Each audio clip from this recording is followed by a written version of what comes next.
DO versus MD. What education is required to become an allopathic medical doctor and earn an MD degree?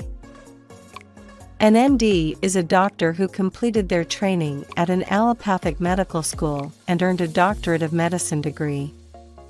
There are over 140 allopathic MD medical schools in the U.S. where pre-med students get accepted and go on to complete their MD degrees.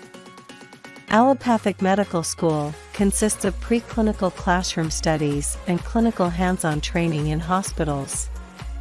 Once physicians have graduated medical school, they go on to complete more specialty-specific training in a residency. Example residencies that an MD could complete include surgery, internal medicine, obstetrics and gynecology, and family medicine. Towards the end of residency, an MD will complete their medical specialty board exams. Once medical specialty boards are passed, an MD is fully qualified to practice medicine.